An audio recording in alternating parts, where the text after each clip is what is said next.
Spike. Mel, would you?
Ooh.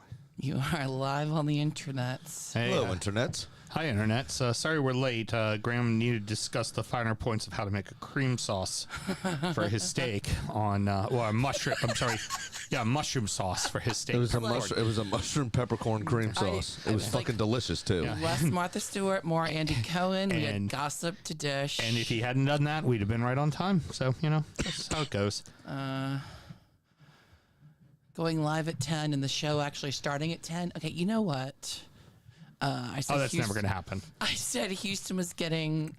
We do this little bit where we talk to I you. said Houston was getting whiskey and Charbelly from where? The distillery Cask House? No, it's He's not drunk enough. He typed that whole thing out. you see, we like to interact with the audience before we do the show because it's much like the AI podcast boy showed us how to do it, right?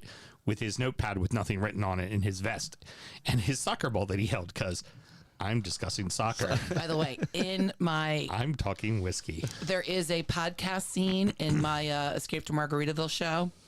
In the costume description for the podcast host, I specifically put t-shirt, vest, and loose knit scarf around the neck. Mm-hmm. Nice. We go. Sorry, there I had a little bit of things to do. Mr. Graham, before we get the show I started, had a little there bit of things to do. Yeah, just There is It's so wonderfully vague. Sorry, guys. half I of had dozens stuff of going people on. are watching. What? You heard what I said. I actually didn't. Half of dozens of people are watching. nice. How about that? Half of dozens means a dozen. Yeah. Okay. Half of dozens is plural. Okay. Maths. Graham doing the maths. And we really do not drink before we start this show. Apparently, Mr. Graham, from a source, and I'm gonna keep my source to From myself. a source. All right. Abby done been sold. Who? The Abby Oh, yeah. done been The sold. Abby Burger. It has. I thought you meant my niece, and I'm like, well, Katie is upset with her. That's why How much it took did me a Hiram second. pay? Yeah. How much for the small white girl? How much did Hiram pay for her? When did your sister become a cartel queen? Well, you know, when the kid's a brat, you got to recoup your losses somehow. That's terrible. That's fucking terrible. So that's an interesting Oh, little come point. on. She's not going to sell Abby. She'll sell James. Yeah. I do need to get myself one more beer because I'm about halfway there, and no, it's not going to make it through the show. Mel, would you like your second cider? Oh, Christian just checked in. Yes, I would, please. I am out of cider as well. Fortunately, I have a big-ass soda. Boys, let the Piper Perry memes begin. Yeah, no shit. They can't see it on the other side of my microphone. We went bowling, and they sell these lovely... See, it's a bowling pin. Nice. What did you guys think it was? No, I'm good. Thank you. It looks like it could be used for that purpose. A bowling pin? Yeah. That's all it is. Damn, I just watched the season finale of Ted Lasso for like the 5th time. Still right in the feels. Are we going to do a recap show, like talk about it? We were supposed to. We never did it. We never did it. We never did Yeah, season 3. we need Simon. Yeah. We never talked about it. All right, I got my bet. There we go. What is this? Ooh, this is like ice sticking to the can cold. Sada Boys Breeze.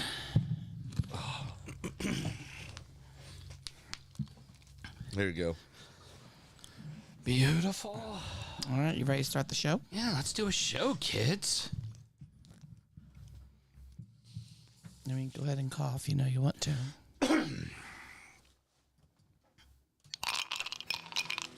This is Danny from Baltimore, Maryland, representing one of the 6 Wolves fans in Baltimore. You're listening to DU Football Show. And oh boy, did he celebrate on Sunday. Yeah, he does that from time to time. Fucking love that bit, man. Follow him around on Twitter all day long as he's just downing fucking drinks from a big Wolves win. It's a fabulous He's a bit. great. small guy, too. And I'm fucking here for it. I am so fucking here for it. It's a good watch. Let's start the show. Born in the land of Bowie, Maryland. Bred to be a fan of fucking Everton. Punch you in the eye and drink your rye. Sam Houston. Sam Houston. Arsenal fans have another Sam. AKA the fucking Gooner Graham. Stump of a lord. Looks great in shorts. Sam Graham, hey. Sam Graham. Fucking United!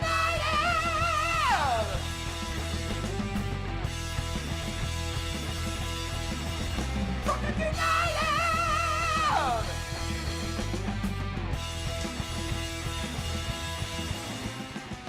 Hello and welcome to the DU Football Show, a completely biased recap of the 4th round of the FA Cup, as told by 2 common American schmucks.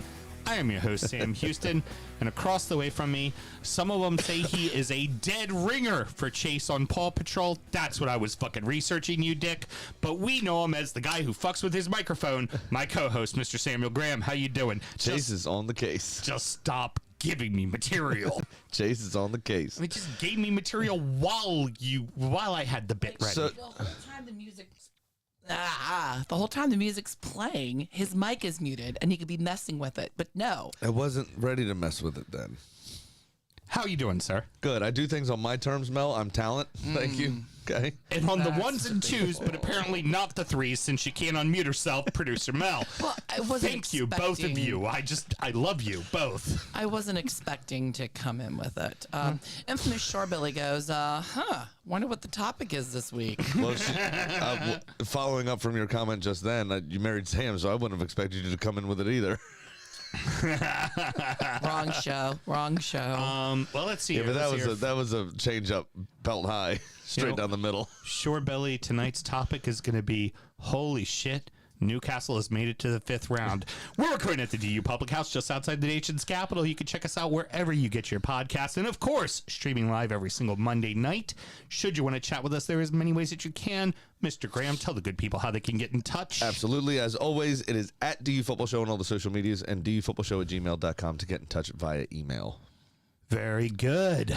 Love it. And been seeing a bunch of new people that have just a little, babe. Sorry. Thank you. We're good. And seeing a bunch of new people joining the Drunken United closed group, Yes. liking the show on Facebook. A lot of people starting to check out the TikTok channel as well. Love it. Please share, favorite, everything you can do. That helps us a ton. All those people are also following as well, which of course helps. Love doing the halftime check-ins. I don't want to keep them going. So just keep supporting. Really appreciate it. Yeah, the one Irish guy that we spoke to today briefly, that Mel tagged us in the post welcoming them, that obviously knows Steve Walsh. Mm-hmm. 'Cause Steve had a lovely story about how that gentleman stole a car in Dublin in 1987 or something like that, which is very funny. Stabbed a guy. Definitely stabbed a guy. Obviously, that's tongue in cheek. Did not Is happen. it? Don't know. I'm not Allegedly? sure. I'm not sure Dublin in that time had heard of the Mexican necktie yet. That's tongue and throat. Damn it.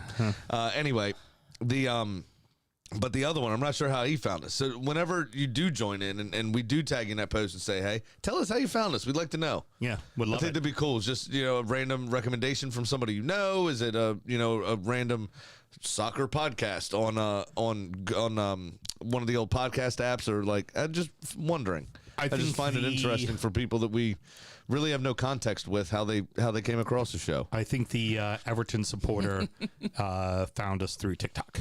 Okay. I saw him follow us on TikTok, and then I Tegan, saw... Tegan must be doing a great job. Oh, yeah. No, I had a conversation with her. I heard. I was like, look, young lady, I put you in charge of something. I know. When y'all walked out, she looked at me, rolled her eyes, and went, why'd you invite them? And I was like, to yell at you. She didn't say that. She didn't say that. I know. She wanted to call in during sound check, but we didn't have enough time. Yeah. Yeah. I also have to find out if she completed her homework assignment that I had given her. Yeah, I don't think she has. Yeah, Was so- it to post one TikTok? No, it was to had nothing to do with that. She had been using "Where's My Mind" as a song for part of like one of the TikToks she was doing with her friends. Oh, okay. And she said she liked the song, and I told her your homework is to sit down and listen to all of Surfer Rosa. It's only 33 minutes. It's a short record, but I was like, Gotcha. you need to listen to all of Surfer Rosa. So You might need to text her how to spell it because she's not a good speller. okay. My daughter's a lot of things, and she's very smart. Straight A's again, by the way. Oh, very excellent. good. Yep, second quarter running. She can't spell to save her life. Is our All these kids in their spell check, was our Irish friend the city supporter? Yes. Yeah. Yeah. Yeah, from way back. So unlike 1977 Main Yeah. Road days. Yeah. So unlike Taylor Swift, he understands what defeat is for a team when you first start to support them. Sam and myself both work in the wine and spirit industry and both have a deep, passionate love for all things distilled spirits. So as the red-blooded Americans we are, we've got to have a drink in our hand throughout this show and every single show. Mr. Graham, we are back on track following the list where it needs to be. Yes, we are. What are we drinking tonight? We are drinking number 14 on this list, which is the Glenfiddich 12-year-old Old Amontillado Sherry Cask finish. Whiskey without the E, Yes. my good man. It is actually quite chilly outside. 43 degrees here in where we're at, outside of our nation's capital. I forgot we don't normally say the town. And I almost doxed you. That's fine. Whatever. Nobody would show up. Yeah. Sorry. Hey, except for maybe some guy from Kansas who did show up. That's true. That one time he did. Or maybe some guy from Texas who did show up. Oh, yeah, he came too. I forgot I met y'all out, didn't I? Yeah, The monument that night. Yeah, you were out, yeah. Came out for a guy who was out of jail for a couple beers. Yeah. Sorry, Carly. The what was I gonna say? The whiskey we're talking about. Yeah. No, I thought never mind, doesn't matter. Glenfiddich 12-year-old Old Amontillado Sherry Cask Finish. This comes in at 86 proof. Should run you roughly, that's not the right price either. That's got to be a control state price. They're recommended. I got to do some math again in my head because I sell this whiskey. Yeah. So what is your standard? Should run you roughly $62.99 to $67.99. Okay, yeah, it has In that it a sort little of lower. range. Yeah, this has it priced a little lower than that. And I'm not sure why, because I know what the wholesale is, and it is above that cost. Heard. Anyway, they rated it a 93. It's a single malt Scotch from Speyside. Obviously, if you are familiar with Glenfiddich. Your blurb, I'm sorry, comes from Johnny McCormick this week. Despite making the world's best-selling single malt from its distillery that produces 21 million liters of pure alcohol a year, Glenfiddich still innovates around its signature 12-year-old. After past experiments with toasted oak, peated, and American oak casks, only 2 of those made their way over here. I'm sorry. The peated one, was that Fire and Cane, maybe? But I don't think it was. Fire and Cane did not have, It didn't have an age moniker statement. of a 12-year-old. Yeah, it did not have an age statement. The American oak, they made a 14-year-old. Right. Yeah, so that's available here. That was a U.S. I've had exclusive. that. Yeah, Yeah, I've had delicious. Yeah. But yeah, some of these don't get released in the U.S. Some of these No, they experimental series. Probably why this is one of the first ones we've seen on the list because it was available everywhere. Never came over here. Yeah, exactly. This vibrant Amontillado cask finish from malt master Brian Kinsman adds sweetness and depth to the 12-year-old to deliver shifting notes of orchard fruit, rich oak, dried fruit, and enduring spices. And when I tasted this the first time, when I was taking it around to my accounts to sell it, I thought it was absolutely fucking delicious. I am a huge fan, we've said many times, of a port or a sherry cask finished Scotch. Whiskey in general, but Scotch specifically because the flavors just play. And this has a lot of that stone fruit up front, but it gives way to a bit of nuttiness and chocolate and it's that not uber sweet chocolate. It's that almost cooking chocolate quality. So it's got that sweetness, that the little touch of bitterness at the end. It allows the alcohol to stand out a bit more, which traditionally Scotch almost hides because the flavor profiles are so strong. They could, between 80 and 100 proof, and they drink like they're 75. Yep. In my opinion, at least. Maybe it's just because I'm used to Scotch. Very used to Scotch. Yeah. But this I thought was just an excellent, fun, just a line extension from them. I thought it was brilliant. It's phenomenal. Neat. It was good on ice. It really opened up the sweetness to it, made it a little easier to drink, even though it is an 86 proof. Just got a little bit of ethanol off of it when it was neat. Yeah, I mean, that does tend to happen with wine cask finishes in general as well. Yeah. I find that usually with normal still wine cask finishes, Cab, Pinot Noir, we talked a little bit about this last week or week before, where those barrels, for whatever reason, just allow the alcohol to stand out more, well more.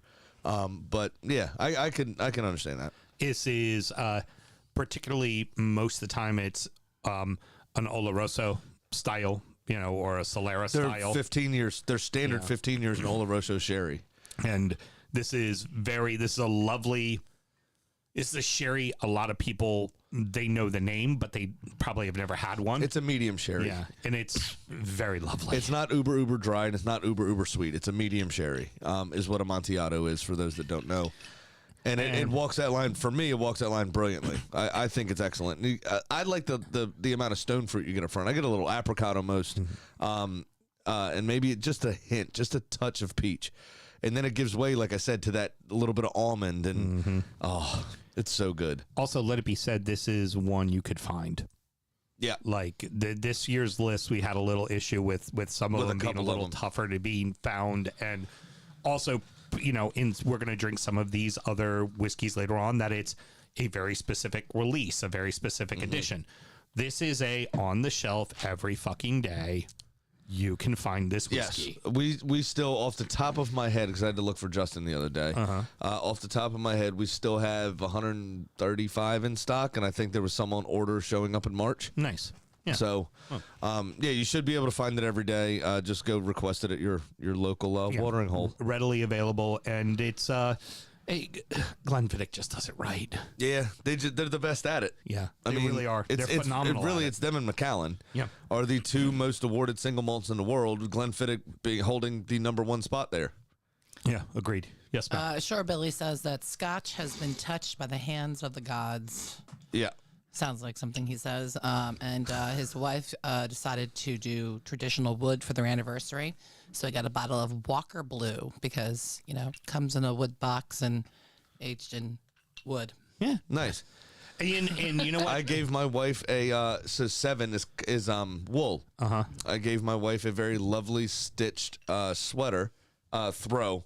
It's one of the poncho things from the Aaron Sweater Company in Ireland. Oh, very nice. Yeah, so made from all our sheep. Do we need to ask him when he got his wife, or is it obvious? It was wood. What else should we do, Mr. Graham? Always remember to drink responsibly. Cheers, everybody. And if you don't want to end up like me, wrap it up. I don't know. You and Jason Kelsey have seemed to have gotten it right. The magic of the cup appears to us in many ways. It can be an unbelievable upset or an unbelievable derby that develops into absolute mayhem. Maidstone 2, Ipswich 1, Wolverhampton 2, West Brom 0. The mighty motherfucking Stone, Mr. Graham. The mighty Stone. They do it again on just 2 shots. Not both on target, both in the back of the fucking net. That was it. 2 shots, 2 goals. How's your father? Let's call it a fucking day. To 30, I think it was 35 or 36 shots from Ipswich. It was 13 insane. or 14 on target from them. The keeper, second round in a row, man of the match. I mean, phenomenal performance from him. A few of those Ipswich shots were straight down his throat, Right. were rather tame. Oh, there was that little The goal dink was header. phenomenal. That little dink header in the second half. Oh, yeah. That looked like it was going to kind of dip down. And it almost looked like he was swimming in the air trying to get up and just And he got to it. barely got the fingers on Yeah. it and hit it off the top of the bar. He went had over. one that clipped his fingertips and hit the post, hit the crossbar as well. Phenomenal display from him. First half, dead to rights. Him one-on-one, just like he did against Stevenage, threw out the leg, knocked it away. Yep. Fucking Ipswich put 3 off the post in the first half. They were dominating. They were Oh, yeah. completely dominating. The ball just wasn't going in the net. Who's that winger? His name began with an S, I believe. He's the one who scored the goal for them. Yeah, he had his run of the. He essentially had the key to the Maidstone City. Yeah, yeah. Like, he was running ragged. I thought he was going to beat him himself. And then it was one counterattack. Literally one counterattack. Back of the net, 1-0. How you doing? And it was brilliant. Oh, it was The first touch to take it away from the defender and create the space for himself was fantastic. But then, and the announcer said it on our feed, it was just, that's a Premier League finish. The and it pass absolutely in was. perfect. Him staying on sides Yep. was perfect. The touch to score the goal was perfect. It was like, it's one of those that as an Ipswich supporter, you're there in the stands, just go, oh, that's how this day is going to go, huh? Isn't it? We're going to fucking barrage them and nothing's going to go. The keeper's going to fucking save everything. Stonewall in front of their net. Their guy's going to score like the fucking worldie. That's Absolutely. what's going to happen. For those of you also that are just tuning in for the first time, because apparently there are a fair few of you, I am an Arsenal supporter, and I do like to make it all about myself. Gavin Hoyt, the Maidstone, completely forgot about this guy, the Maidstone captain, Arsenal Academy graduate. Oh, no shit. Yes, sir. You're welcome, Maidstone. Very good. I thought Sam Corn was the captain. Maybe he, I don't know. No, Gavin Hoyt definitely had the captain's armband at least at one point. Okay, so Corn was the captain in the Stevenage game because he was the one who Maybe scored the Hoyt was penalty. injured. I don't know. Yep, yeah, absolutely. or got subbed or something. I'm not sure. Yeah, no wrong. No issues there. Now, as we just mentioned, Corn again is the hero, scores the fucking game winner. He can now, for the rest of his career, go, yeah, well, I had advanced my team in the cup twice in 2 successive rounds on my game winners. And Kovalon, the keeper, Mr. Graham, 12 motherfucking saves. It was phenomenal. 12 fucking saves, man. It was phenomenal. And then, did you see his Average, post-match? A keeper maybe makes 3 or 4. That's a lot for a keeper in a game. Fucking 12. No, I did not see his post-match. Go ahead. He said something along the lines of, "Oh yeah, I just trying to do everything I can to help my team." Blah, blah, blah. This is not a direct quote, but said something along the lines of like, "Yeah, maybe I can get a move to the championship." Apparently, I'm good enough for this level. Motherfucker is not playing non-league brilliant. football next year. He's going in somewhere. League 1 or League 2 easy. Oh yeah, he'll be a backup, but fine. Yeah. Whatever. He will not be Fucking quadruple his wages, easy. And Maidstone get motherfucking paid for that. Get $1 million for that. You know, Yeah. because So $1 million will pay your bills. Apparently, for for making the round of 16, this was the round of 16. No, next round's the round of 16. Yeah. Round 5. For making the 5th round, they are guaranteed 500,000 quid in prize money, Nice. or something like that, close to that, which is half of the worth of the club. The whole club is worth £1 million, and they're getting something like 500,000 for making the next round. It's fucking brilliant. Amazing. It's life changing for that owner, for those fans, everything. And what I really love is the English propensity, for whatever reason, if it's something that could be rather boring, like going to the darts, Yeah. fancy dress. They're getting in costumes. Mm-hmm. I saw a man dressed as Wonder Woman watching a video of Phil Taylor the other day from back in the day. Got the full Wonder Woman like vest on over his bare chest. It's pretty good. Yeah. But the floor at the darts does the same thing. Right. Yeah. We saw the banana in the last round storm the pitch after they won. Banana This brought time, friends. 2 lads dressed as bananas. 3. Oh, there were 3? 3. Yeah. The other thing is just that you see what it means to them, right? Yeah. We talk about the magic of the cup. We talk about everything surrounding the games and why we love this so much, why this is so magical. And for us in this country, the closest thing we can compare it to is really, if for the general populace, is college basketball, is the NCAA tournament. You get a 16 seed beating a 1 seed, right?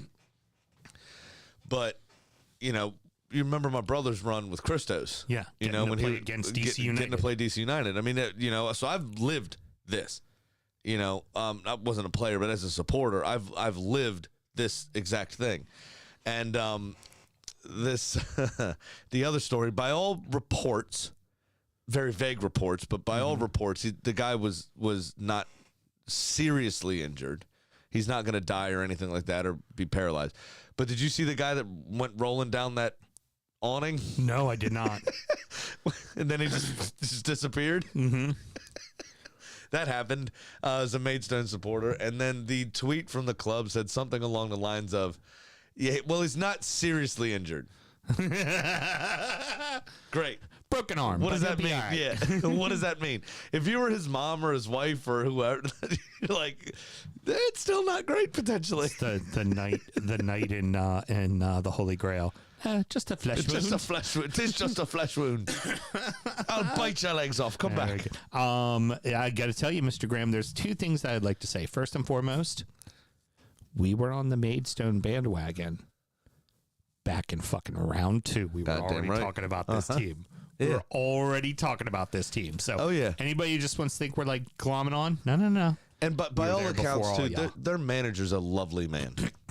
Former Wolves player. I'm 37 years old, I think. Mm-hmm. So young guy, young family, like just, soon as the full-time whistle, hearts up to his wife up in the stands there. It's just the whole thing's brilliant. Addressed the Maidstone supporters outside of the ground before the game, like went out to see them while they're all like queuing up to get in, kind of stuff. Like, it's just a lovely, lovely man. And the other thing I'd like to say is you called it, Mr. Graham. You said of all the really top teams in the championship, right? Leicester will be up for this game, will be up for their game. Leeds would be up for their game. Southampton would be up for their game. Ipswich is up there, but they just got promoted. And getting promoted again is probably their focus and staying huge. there. Yep. And if ever there was a team that could get got, this was a team that could get got. Yep. If everything fell the way it was supposed to fall, and it did, they got them. Absolutely. And for the second goal, what a counterattack. The first ball to find Reynolds. And then again, the Corn, ball into Corny, Corn. Yeah. Sam, always loved to have a Sam in there, by the way. Always nice to have a Sam in there. Always nice. Yeah. The ball to him was brilliant. And once again, it's the basic shit, right? It's the stuff we were taught in America in high school. Take it away from the defender. Now, I'm not trying to take anything away from Sam Corn. That ball hit his standing foot. It took a little deflection. He was trying to go far post. Yeah. You saw the keeper step and then couldn't get back.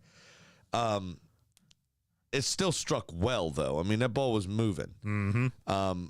But, again, he was trying to do what we're taught, far post. Yep. Touch away from the defender, far post. Slotted away. Now, he got lucky, and the ball did caroon off kind of the instep of his plant foot and stayed on target. And it was brilliant and looked great, and, you know, he's going to claim it all day. You know, I meant to do that and all this, you know. You know, back to the supporters pointing at his name. I love adult braces and all. Pretty brilliant. It's so fucking good. I can't get enough of it. Just put it straight in my veins, man. This is what it's all about. This is the whole point. I'll take an 8-ball of this any day of the fucking week. Speaking of straight in the veins, the Black Country Derby was fucking fire. We'll get to the end. At the beginning of this match, it was fucking war. Yeah. You could, on the field, it was war. The Hawthorns was bumping. Yeah. Phil Dawson used to play for West Brom. Craig Dawson, sorry. Now the center back for Wolves received the warmest of welcomes. I mean, he was so kindly received. Yeah. And he was reminded of it every single time he touched the ball. Oh, yeah. How much they thought he was number one. Or probably better yet for them, number two. Yeah. You get a how many 10-year-olds did you see doing the old wanker signs? Oh, my I saw a God. fair few. There was a lovely moment I did see in the build-up to the game when they were kind of previewing it of Jose Sa arriving to the stadium and kind of walking around a bit. I don't know if you saw this or not. And he kind of noticed, because Craig Dawson played for them, as you just said, and I guess is maybe considered a bit of a legend there. I didn't think he played for them for that long. He was there for a decent amount of But time. Yeah. maybe it was just me not paying attention to Boing Boing Club. And Jose Sa was like walking the halls, you know, on their side of where their changing room was. And we kind of double taped at the wall and saw a painting of Craig Dawson. Yeah. It got his phone out and was like videoing it. Yep. I had no idea he used to play there. Yep. I just thought it was brilliant. Smacked him and pointed to it. Hey. He's like, yeah, me. Yes, man. That's me. That's how I used to play here. Yeah. It's pretty good. The match was fire. And here's the thing that it gets overlooked. It's a Premier League side versus championship side. That championship side in West Brom is in form right now. Oh, yeah. They are playing good fuck ball right now. Like they're playing real well. Anytime you have a derby anyway, you can throw the form out the window. I mean, how many times have either Arsenal or Tottenham been on a slide and the team that's doing poorly wins the derby? Are you ready for this Or, number? you know what I'm saying? That happens frequently. Here's one for you. Now, they're not always in the same league together. The last time the Wolves won at the Hawthorns, 1996. This is their first win on that ground since 1996. I think I saw something else ridiculous, like it was their first cup game since the 70s against one another. They just never get drawn. It was action on both ends of the pitch. Baggies had as many opportunities as the Wolves did. Great fucking pass. I want to say it was Ant Nori who put it off to Neto. Gorgeous pass, gorgeous goal. Like that's how you knew the stalemate was going to get broken. It was going to have to be a moment of brilliance, and it was absolutely a major moment of brilliance from that time. Oftentimes in these derbies also, especially when one team's in the Premier League and one team's in the Championship, or, you know, sometimes even further apart. Like Sunderland just got promoted versus Newcastle in the last round. Right. You see them put up a good fight for a bit, and then ultimately you see the cream rise to the top. Right. And that's really what happened here. Yeah. Pedro Neto, the way he cut inside, the way he, gave the goalkeeper the eyes and shot near post. And it was all kind of, from an outsider looking in, it all seems very simple. Now, obviously, he still has to do it, but it seems like, I mean, you've had to have seen this guy play before. I've seen him score that goal at least 10 times. Yeah. Right. All you have to do is look at a highlight reel of his goals, and you'll see him give him the eyes far post and shoot near from outside the box 5, 6, 7, 8 times a season. Right. And that's got to be something you're worried about. Also, and, let him cut across the face of the goal, too. He right, came on his in left and foot. Came yeah. across. I mean, it's... And he's nowhere near like Arjen Robben, who you knew he was going to do it. You just couldn't stop it. Right. Back in the day. It was going to happen. So there are things that a little bit of naivety, and I also think it was chippy from the beginning as well. Mhm. Oh, God, yeah. West Brom, I made mention of some of the Twitter stuff. Obviously that's mostly from fans, but I think the occasion got to the club as a whole, fan base and players. The occasion got to the club, and they tried to be a bit too chippy rather than just play football, man. Yeah, play the game. And they played the occasion rather than the game. Mm-hmm. And they found themselves on the losing end of the stick. Now, we know, we spoke about it during sound check, obviously, about various whiskeys we tried, because we got sent a lovely picture. And Mel, I just want to know how you got a picture of Christian after about $450 at the bar and 4.5 William LaRue Wellers. How you got a picture of him for the promo for the show, because it looks like his pacemaker went off and he tripped outside and busted his face. Honestly, if you want to know what Christian looks like, it looked like him that was carrying him off. The Bobby behind him, the that's guy with the true. bloody Yeah, face. yeah. That actually, I was like, wow, that does look a lot like Christian. And if anything, bloody-haired guy, I mean... It is a dead ringer for Houston, that's true. It's Houston all day I get without it. the goatee, All the bald head. All and bald guys look alike. I get Yeah. it. Right, so now I think is the time that we should probably go Well, into... let's first talk about like that. what spurred that is another moment of brilliance from Wolves. true. Mateus Cunha, Cunha, the phenomenal. fucking engine, engine, just scores a goal out of sheer fucking will. Yeah. Big surprise. I mean, that's what he's been doing all season. It's just his work rate is second to none, really. He's... You remember when Miggy Amarone first came to Newcastle, and Yes. we were all like, God, he works really hard, because we don't really pay attention to MLS too terribly closely. Right. And so it was like, wow, I mean, this guy really gets it. Like, he's working tremendous. He's working his fucking socks off. It's just a shame there's no end product at all. Yeah. And then all of a sudden, Jack Grealish makes fun of him during Man City's Starts title scoring win, goals like and he it's going starts out of scoring goals style. like crazy. Mateus Cunha didn't have that non-production period. He just works hard and gets goals. Yeah, it's just what he does. Now, It's just good. let me set this up this way, because I think it's worth also mentioning kind of what you talked about with like Twitter and all that kind of stuff, and how the West Brom supporters were reacting, because your mind went to that first. Goal gets scored. Wolves are down right in front of their supporters. They're all rooting and having a great time and celebrating. All the way at the other end, at the opposite corner, the mayhem fucking breaks out. Yes. You just see all the stewards and you see police just rushing to the corner. And all of a sudden, we're all in a time warp back to 1987 Yeah, exactly. in England. and your first instance is because of what we were just talking about, like come on, stop acting like the little brother. Why are you running onto the pitch? Why are you all being assholes? Why are you doing all this? Well, as the details come out, now this does not condone violence, but it makes a pretty good reason why happened what happened. A motherfucking Wolves supporter. More than one, I've heard. We're sitting in the West Brom area and celebrated and taunted when they scored the second goal. West Brom went boing boing. We've had a discussion about this before. Now, let's get to the bigger point. Get it? It was They 20 put it boing right off his forehead. Yeah. Just making sure you got it. the match was delayed for about 20 fucking No, minutes. I think the official time it was delayed was 38 minutes. 38, is okay. is what I heard on the radio today. and essentially a brawl broke out. Yep. And again, not condoning violence, but it's very simple. There's a very, very simple rule with English football. If you are a visiting fan, you sit with visiting fans.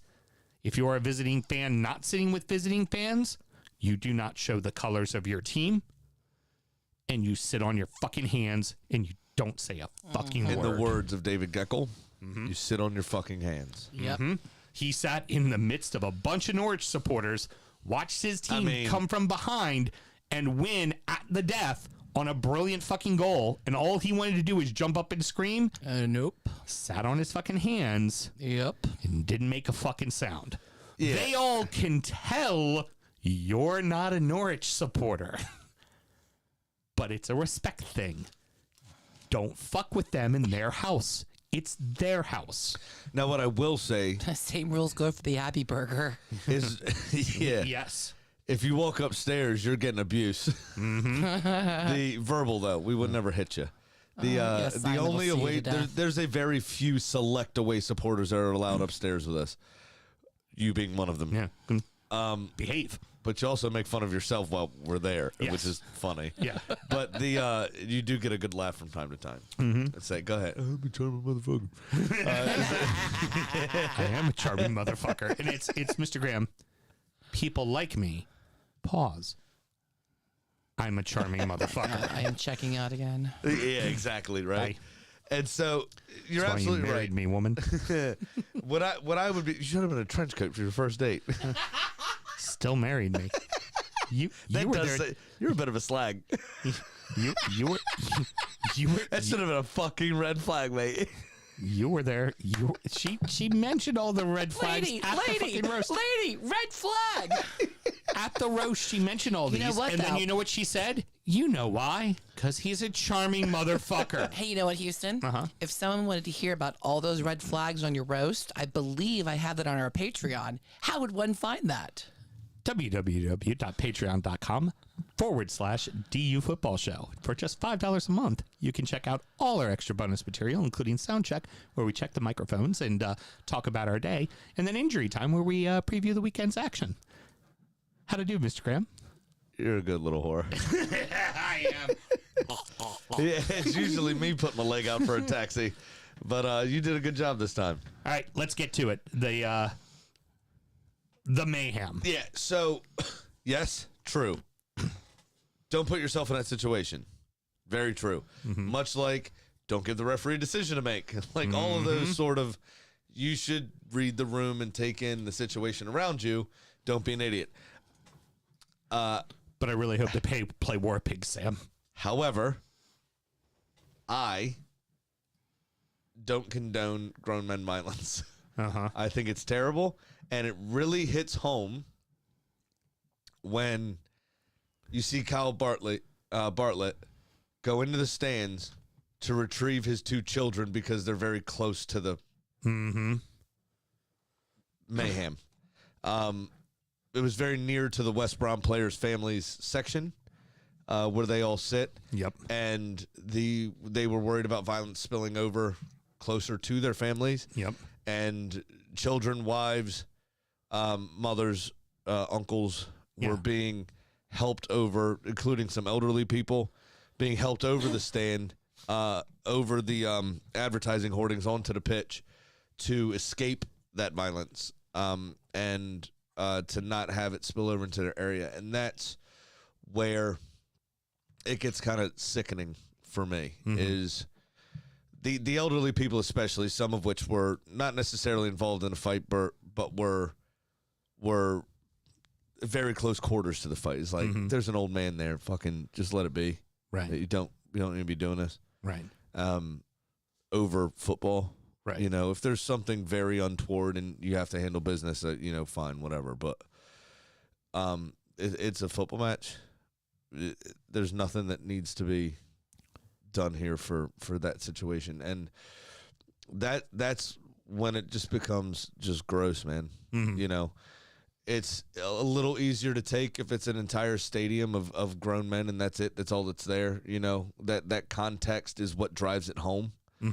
It's still gross. Don't get me wrong.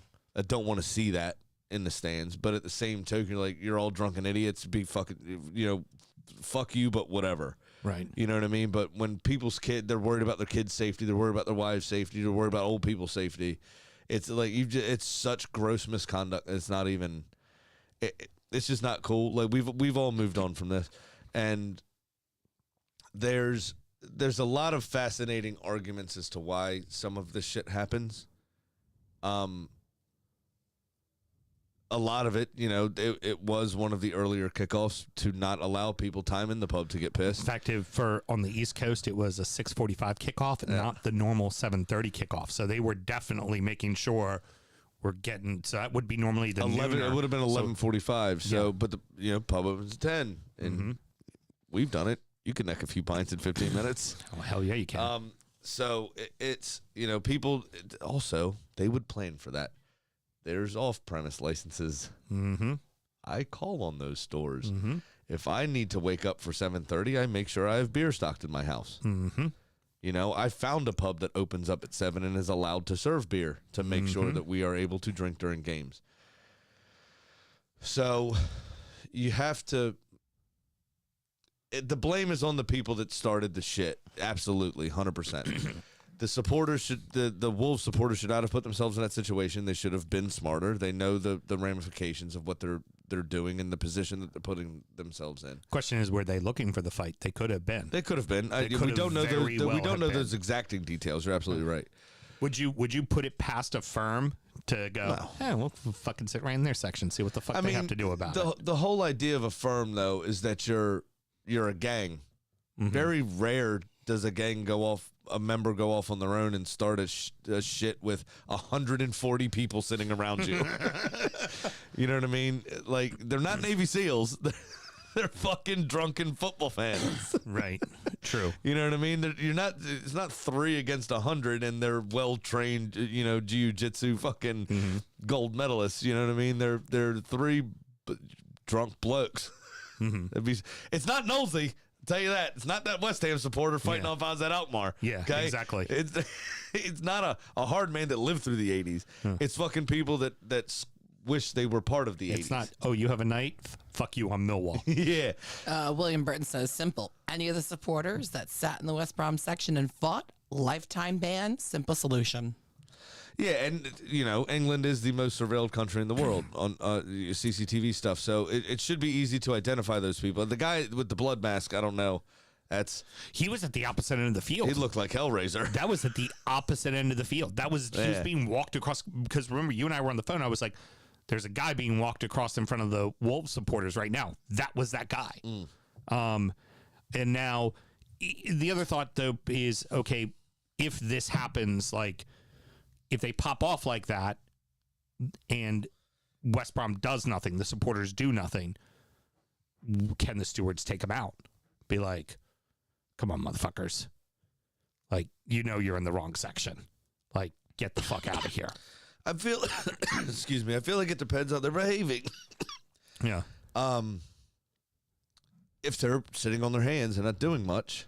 Right, but because there's no reason to. But if they're doing, the reports are saying that they gloated. If they're celebrating and gloating, then hey, come on, help me here. Yeah, they should be able to do that. That's why there are assigned away sections. I don't want to punch a cunt in the face, but I'm gonna punch a cunt in the face if you don't fix this problem. Right, but there is something to say for that form of toxic masculinity as well. Yeah, very fair. You don't need to punch a cunt in the face. It's true, but I mean, football stadiums can be a reflection on society, right? And I don't have time to get into the full science, but there's been loads of different kind of theories as to why young men behave in this manner, right? Loads of different theories. And something needs to be done. More education needs to be had, and something needs to be done in a greater societal context, because I can't think of a ton of these sorts of incidents off the top of my head, but I do know of incidents that have happened. Millwall at Wembley, I think it was. Somebody else at Wembley got in an issue. The way in which the stadium was stormed during the Euro final at Wembley again.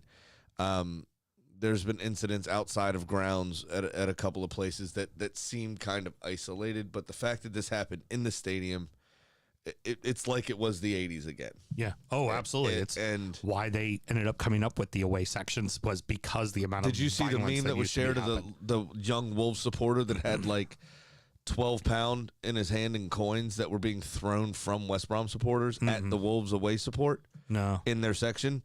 He was standing at the train station with his hands, in the, may I have my change, please?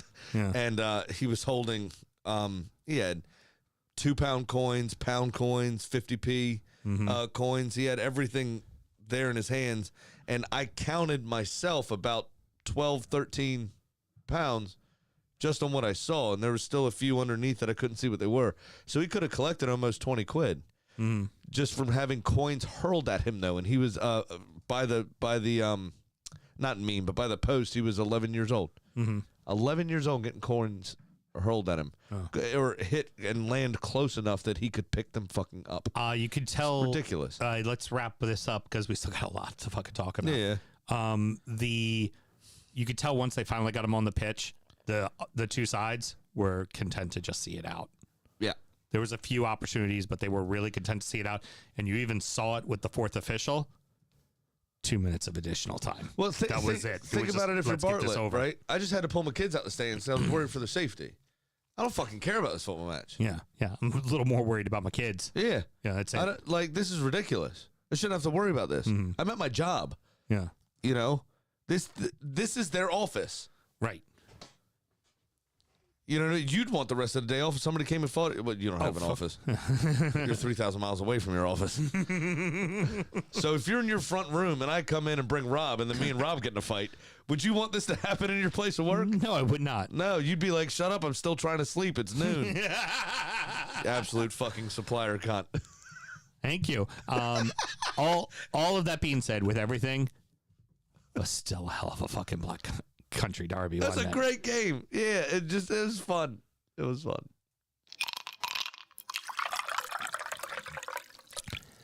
Time to take a look at the Premier League sides and how they fared, as only nine clubs max, there's a chance it could only be 8, will remain after the replays. Bournemouth 5, Swansea 0, Chelsea 0, Villa 0, Forest 0, Bristol 0, Man City 1, Tottenham 0, Luton 2, Everton 1, Brighton 5, Sheffield 2, Liverpool 5, Norwich 2, Newcastle 2, Fulham 0, and Man U 4, Newport 0. Honestly, let's just kind of breeze through these. I got some points. If you got something bigger you want to bring up, great. But, because we still got more games to talk about after that even. Yeah. Cherry's Cruise, man. They were up 5-0 at the half. At the 39th minute, they were up 5-0. Yeah, it was just a fuck you, we're Premier League. Swansea aren't in dire straits in the championship. They're middle of the table. But they're not flying high either. They did just change coaches. I think this is also a bit of a distraction for them. Again, they don't want to get. They're not terribly high above the relegation zone. I don't believe. Right, they're like in 12th or 13th. Yeah, but I'm talking about point wise. Yeah. So I think this is more like don't really care. We need to focus on this. As you say, they just changed coaches. There could be some. He's still implementing his systems. There could be some disconnect. What players exactly. He has. He probably starts some kids that hasn't played a lot. Tried to get a look at them. Where Bournemouth has been, they started off shit under this manager and Iriol, and now his system seems to be fully flowing. They're comfortable. In all likelihood, they'll be very much safe. And but they're playing better football. So the performances have gone up. Dominic Solanke's now in the conversation for a Euro place in the England squad. I mean, that's the level of performance that Bournemouth have been putting in. So it's no surprise for Swansea, who doesn't really give a fuck. Yeah. Bournemouth just cruised past them, no issue. I don't know who they have in the next round. I didn't check, but I could fancy Bournemouth making a little run. They're a decent enough side. They've got really nothing to play for, so they could really put some effort into this one. While you look that up, I'm going to go ahead and go into the next one. Mel, you probably want to chime in on this. Very simple for Chelsea and Villa. Emmy kept Villa in it. That's all there is to it. Emmy had 4 or 5 brilliant saves, and it was 100%. Chelsea probably should have won that game, and they're not going to be happy about a replay at Villa Park. No, I don't know where our energy was and our attacking side, but it just was not present. A few good chances in there, but overall it was kind of a dull match. Yeah, it really was. Yeah, Really I think was. you can move on, and maybe we'll done before midnight. Bournemouth have Leicester at home. Can win that game. Yeah, they could also lose that game. Leicester's good, but also Leicester needs to worry about. Yeah, but they're so far ahead True, in the true, championship. very I true. think a cup run, at also a club that's recently won the FA Cup, I think they will be poised to do something there. But, I mean, there's a few of these games, like Blackburn, they don't need a game against Newcastle. Yeah, no, they don't. That one, which obviously will come on to their game. But We'll talk there's about some of these games those that are being fixtures, tossed up, or yeah. some of these games that are being tossed up is like nobody's gonna care. Yeah. Like, I'm not gonna watch that. No, definitely not. And the replay, we're not going to watch this one either. For Forest and Bristol City, it was just a dull match. It was.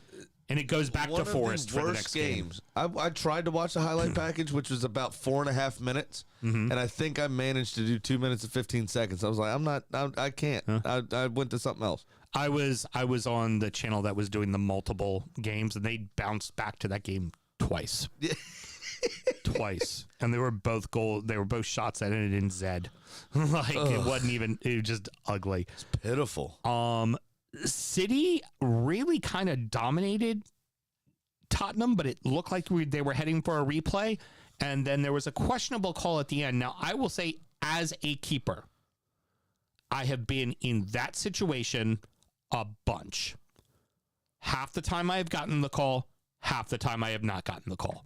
So, for the people that are really yelling and screaming, that's a foul every time, Romero went up with the keeper. The keeper tried to go over top of him. He didn't hold on to the ball. He didn't back into him. It wasn't like he pushed him to the ground. It just... Not Romero. That wouldn't have mattered. That's the No, it same was team. Ruben Diaz. Ruben Diaz. Sorry, Yeah, it was yeah. Ruben Diaz. But that would be... for me... It's a 50-50 call every time. It didn't go your way, and I don't think it has anything to do with the badge on the chest because it's two top 6 teams playing each other. Yeah. Sometimes they're going to call that, sometimes they aren't. I mean, that's true. It's a rule that's open for interpretation. Now, like you said, typically the keeper gets the call, but for me, in my experiences, I've had it not called for me as many times as I've had it called for me. Yeah. That's true. You're absolutely right. It's what it is. And Nathan Ake just reacted first. Yeah, I mean, it's what it one is. of those things. And the one time Spurs had the ball in the back of the net, it was a definite offsides. I mean, there was no question about that call either. Likewise for City when they had their first goal from Bob. exactly. It was offsides. Completely offsides. Yeah. So it just for each Well, probably Oscar Bob's was very close. It was very close, but it was very still close. But it was offsides. definitely offsides. yeah, it was just it was a fine game. Do you want something fun? Go ahead. If City do get relegated and stripped of titles due to their financial fair play and profit and sustainability issues, Manchester United would win 3 Premier Leagues, I think. Liverpool would win 2 Premier Leagues, And you'd maybe win 3, one? and we would win 1. Uh-huh. We would win an FA Cup. No. 2 other clubs would win FA Cups. Watford Would would I win a an FA Caribou Cup? Watford and Manchester Yeah, United. she'd win I'd a win a League Caribou Cup. Cup. There's 5 different teams that will win a Caribou Cup. Arsenal, Villa, Liverpool, United, and somebody else. Wow. Newcastle. Newcastle. Maybe. Yeah, Newcastle was the last one. No, that was Newcastle United though. United. It was somebody else. Doesn't matter. Another point. And then the bottom line of the particular stat I saw said Spurs would still be trophyless. Yeah, of course they would be. As Let's all take a That's moment to the laugh at Tottenham. best. yep. What was That's the the Let's all- absolute best. Let's all take a moment to Wow. laugh at How do they Tottenham. fail across the board like that? Even the club that cheats, if they got stripped of their titles, Spurs wouldn't win shit. Tottenham's new tea set? All saucers, no cups. I love it. Luton and Everton. Winner at the death for Luton off of a set piece. Shocker. Luton are very good at set pieces. Yeah. Hatters honestly were the better side. My only argument would be is, and again, this is sometimes it gets called, sometimes it doesn't get called. Corner kick. It ended up not being a Ross Barkley goal. It ended up being an own goal own goal, for yeah. Mayalenko.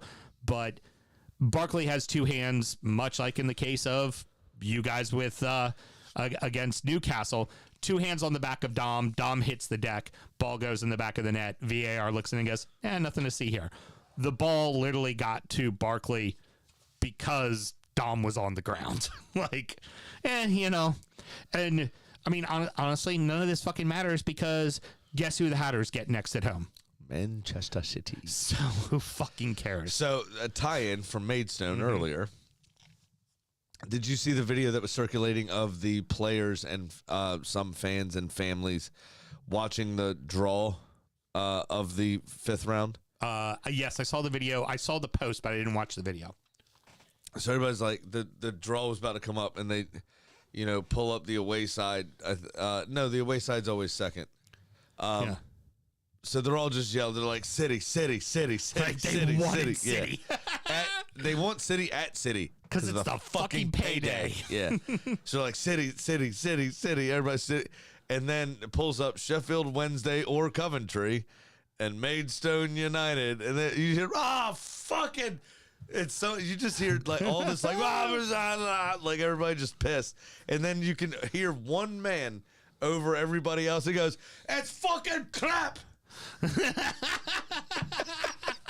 Because we spoke about it. Ipswich was in the Premier League in the infancy of the Premier League. Right. Ipswich is firmly a championship club, now has been, but it's a non-glamour tie, and you're still probably going to lose it. Right. Now Maidstone came through it, luckily. Yeah, there is still a massive chasm in talent. This is a Premier League side playing a National League side. That's what the equivalent is, because it was a championship side playing a League Six sixth side. tier, yeah. So fucking massive. Right. So then they have, now they've got Sheffield Wednesday or Coventry. So they're in the exact same situation. If it was Manchester City, you go, all right, lads, go have a good day. Yeah. Go have fun. Enjoy it. Let's go get our asses kicked 8-0 and let's walk away with 4 mil. Exactly. Call it a day. Yeah. And make sure, the first person to poke Kevin De Bruyne's right butt cheek has the right to ask him for his shirt or whatever. Right. Precisely. Switch shirts with everybody. Fucking. Exactly. I'm going to use Just all 5 subs. Everybody's getting soak on. in the atmosphere, soak in the stadium. Have fun. Yeah.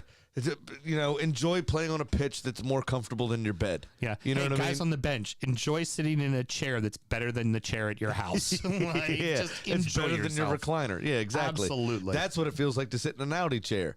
But no, they have to go. They actually have to get themselves up and go through this again And fight again. and hope that they get City in the next round. yeah. I mean, the best case scenario is they get United. right. They just have to make sure they don't eat the food at the stadium because there's been raw chicken reports again. Jesus. So- is Patrice ever the cook? Yeah. But United can get got at. United can get got at, though. Right. So that game they could win. Yeah. With enough industry. Keeping it rolling now. The Blades equalize after going down 2-0 to the Seagulls, but then in the second half. In my way downtown, walking fast. I'm a seagull. Go fuck yourself. They were just they just get it after it. Yao Pedro with a hat trick just fucking annihilated it. Excuse me, call him by his Christian name, João Pendro. Okay, gotcha. Okay, 2 penalties again. Yeah, Pendro. Pendro. This is very much a tournament I could see the Seagulls doing some real damage. So they've never won a major trophy in their history. This could be the one. This is a massive chance for them. I think Fulham as well as we come on to Fulham. They got dumped. They got dumped. I'm sorry. I still had Carabao Cup midweek in my brain, and I thought they won. They didn't win this one. Brighton's gonna earmark this as a chance for actual silverware, and I think they're built for a cup run. Honestly, I mean the way they play is built for a cup run. Fulham lost to a team that is also desperate to win a cup, Newcastle. That's right. Yeah, that was just for you, Billy. Absolutely, That's for you. Absolutely true. The Reds cruise as they prepare for bigger matches in the league. They worked Norwich. It was pretty simple. I think Norwich scored the first goal, and then it was just like, oh no, that Norwich equalized. Yeah, and just like, no. Yeah. No. So I found this out. David Wagner was Jurgen Klopp's best man at his wedding. Yeah. Oh, really? Yep. Oh, shit. How about that?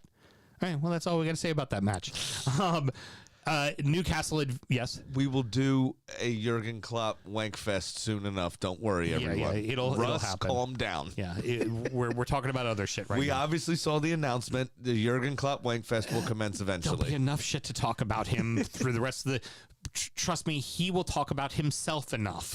We do before not the end of the have a season. pro Liverpool agenda. Move on, boys. Yeah, thank you. That a girl. Fun fact though, Mm-hmm. real quick. Jurgen Klopp in his pre-match.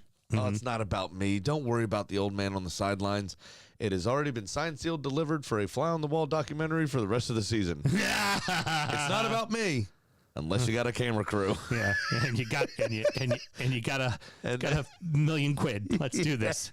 Daddy needs to get paid. I'm not working for a year at least. I already said that. I need money. Newcastle advanced with ease. This is something worth mentioning. This is where AFCON definitely hurts teams.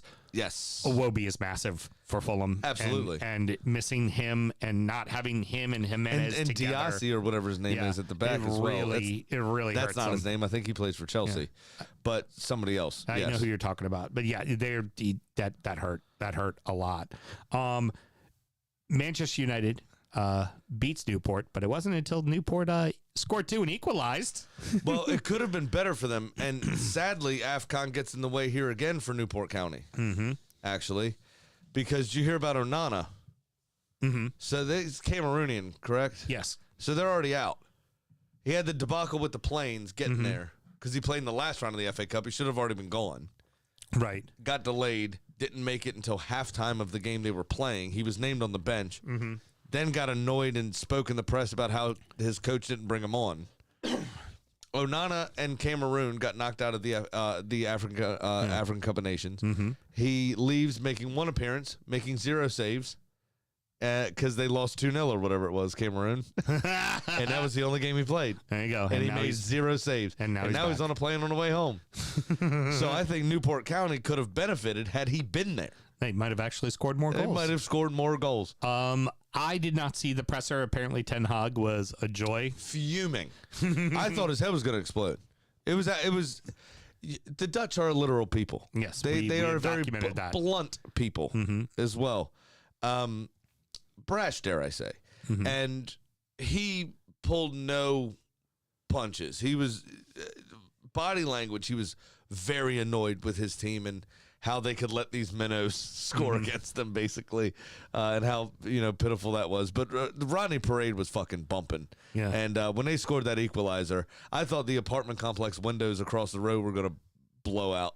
I mean, it was phenomenal. I mean, it almost rivals fireworks during the West Ham match in the first 10 minutes. All right, we are going to pause, everybody. We'll be back in just 1 minute.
rounding out the rest of the action. Oh, so that happened.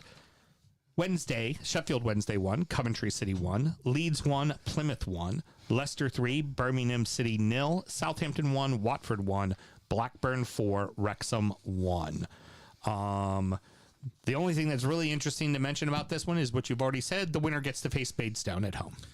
Yeah, I mean this game felt like a Wednesday, didn't it? Yeah, this Kind of meh. This match gets the dubious honor of being the team that only their supporters want to see win in the next round. Yeah, exactly. And the rest of the country wants to see them lose. You have become public enemy number one. 100%. That was when we faced Borehamwood at Goodison. It was just like, so the entire country wants us to lose. Like, Exactly. Yeah. we want to win, but the entire country wants us to fucking lose. You know what? Hey, Graham. Maybe that's what got us into financial fair play. Giving out the gate that day to that is why we weren't able to pay the bills. Could be. I figured I'd do it before you did. Leeds and Plymouth. Plymouth get an equalizer in the second half, but really all that matters is, Sam, please tell the story of the goal scored by Leeds. Yes, it was the game was pretty much all Leeds. But Jaden Anthony scored. A very young player who's actually been out for a few weeks. His mother passed away, and he scored an absolute worldie. Cut in from the left-hand side, opened his body up, put it with power and accuracy into the far side. I wouldn't call it top bins, having watched it back again. The announcers were all over it being top upper 90s, top corner. Right. It was about shoulder height to the goalkeeper, but definitely hit the side netting. It was a gorgeous shot. Right. Rips his shirt off, of course, takes his yellow with a shirt that just simply read R.I.P. Mom. Oh, it's just drops to his knees, Points fingers to the sky. And for a Manchester United player of the same name who did the same thing against Newport County after scoring his first goal in 31 matches, I think this one meant a little bit more, personally. And it was a much better story, which is why I didn't even mention the Brazilian Anthony in the last one, in the last segment. But this, it was absolutely gut-wrenching. And the emotion that you could obviously see released on this man's face was just hard. I mean, you've with both parents, me with one, have been there, and it fucking sucks. Yeah, absolutely. And to be able to score a goal like that, and be able to pay tribute to your deceased parent is something that it's heartbreaking and it sucks, but is also truly special. Yep. And well done to him. Leicester and Birmingham. It was all Birmingham City in the first half. I mean, they had all the chances in the world and couldn't put it in the net. And that ended up being their downfall, And right? the Foxes took over. They figured it out. Of course, who scores the first one? Jamie fucking Vardy. Come on, man. Got to call him by his Christian name, Jamie fucking Vardy. Goddamn I right. guarantee you, his mother gave birth to him, said, we're going to call him Jamie. And his dad went, nah, Jamie fucking Vardy. That's who he's going to be. That's right. He's a fuck. I imagine their house to be like the what was the Adam Sandler movie? Why am I doing this right now? Brain fart. Big movie. Billy Madison. Yeah. All right. The family, was it O'Doyle? O'Doyle Rules. Was it them? Or was O'Doyle the Seinfeld one? Seinfeld was Mandelbaum. Yeah, it's the O'Doyle. O'Doyle. The O'Doyle's was It's Always Sunny in Philadelphia. No, it's just Doyle's. It's the Doyle brothers, not O'Doyle. Yeah, O'Doyle Rules. O'Doyle Rules. Yeah. That family from Billy Madison. I just figured it was Shameless. And I mean, it is shameless. It's ridiculous that But that's how I imagine the Vardy household was when Jamie was a kid, and then he actually had physical acumen and 4 cans of Red Bull. William Burton says O'Doyle Rules is Adam Sandler. Thank you. Yeah, thank you. Yeah, Mandelbaum was Seinfeld. Mandelbaum. Yeah, that was Seinfeld. You're right. Leicester, like you said, Leicester Bournemouth, that's going to be a hell of a match. If there's one to tune in on just immediately, I think that'd be fun. That's going to be a fun match to watch. Leicester's flying high enough that they'd like a cup run. Like I said, and again, it's a recent trophy they've won, and Bournemouth haven't. Yeah. So they'll want to, obviously. So I think that'd be a Bournemouth's playing decent footy. Bournemouth's playing really decent footy. I think that is going to be a ton of fun to watch that game. Watford go up early on a great free kick, although fantastic free kick. although near post beating the wall and the keeper again. So a little about that. A little controversy surrounding your brethren. Yes. The Saints level late, but honestly, probably should have fucking won this game. Yeah. They were all over them. And their goal was fantastic. Stuart Armstrong's strike was brilliant. You had a random sighting at Watford, didn't you? When you watched a bit of this game. Yeah, Mason Holgate put one off the post. Yeah, not him. The other one, Emmanuel Dennis. Oh, yeah, that's right. I was like, yeah, sub On a in little- Emmanuel Dennis. I was like, all right, well, he got sold to somebody on the continent and then I guess got loaned back to Watford. Could be. Score for Watford. Yeah, could be a little forest profit and sustainability action going on there. That is definitely what that is. And finally, Wrexham score the opener against Blackburn. Here it is, the dream. I can already see the television show being written. Oh, Blackburn scored 3 goals right after that.